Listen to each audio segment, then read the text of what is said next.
Assalamualaikum warahmatullahi wabarakatuh. Nama saya Jenny Aprilia Wulandari. Di sini saya akan membahas tentang materi-materi yang sudah kita pelajari di kemarin hari. Banyak materi-materi yang sudah kita pelajari. Kalau nggak salah 10 kayaknya. Itu ada pengertian fikih, objek kajiannya dan juga kegunaannya. Yang kedua, sejarah pembentukan dan perkembangannya. Ada juga hubungan fikih dengan usul fikih, hubungan fikih dengan kaidah-kaidahnya. Ada juga hukum fikih dan pembagiannya. Ada dalil dan sumbernya.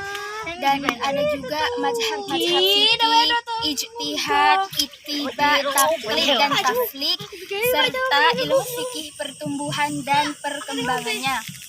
Di bab pertama, kita akan membahas tentang pengertian fikih, objek kajian dan kegunaannya. Pengertian fikih sendiri adalah secara bahasa mengerti atau memahami tentang sumber-sumber fikih. Sedangkan objek fikih adalah ilmu yang berhubungan dengan perbuatan manusia beserta dalil-dalilnya yang terinci.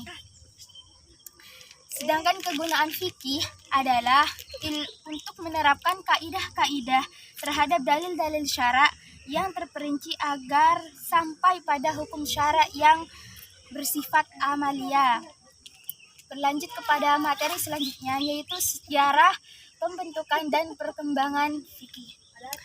Sejarah pembentukan dan perkembangan fikih itu ada 4. Yang pertama, periode Rasulullah ialah insyak dan takwin. Periode sahabat, tafsir dan taksmil. Periode tadwin adalah pembukuan. Dan yang terakhir, periode taklid. Lanjut kepada perkembangan usul fikih. Itu ada 2, yaitu menimbulkan kesamaran dalam memahami nas. Karena banyak orang Islam yang masuk Islam sedangkan itu bukan Islam. Yang kedua, itu dibutuhkan kaidah-kaidah bahasa untuk memahami nas. Nah, lanjut lagi dalil. Dalil ialah bukti atau petunjuk, sedangkan istidlal adalah pengambilan suatu dalil. Lanjut ke materi selanjutnya ialah hubungan fikih dengan usul fikih.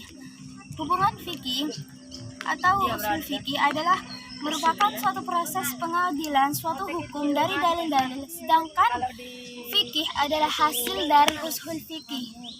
Dan jadi fikih itu hasilnya dari usul fikih, yang kalau usul fikih itu suatu pengambilan dalil jadi dijadikan suatu pembukuan yang dinamakan fikih.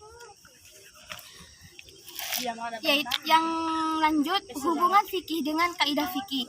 Hubungannya merupakan suatu kaidah yang diambil dan digali dari hukum-hukum, dari diktum-diktum yang cukup banyak. Ada al-unurubi maqasidiha, ada an-naflu awsa minal fardi, dan lain sebagainya.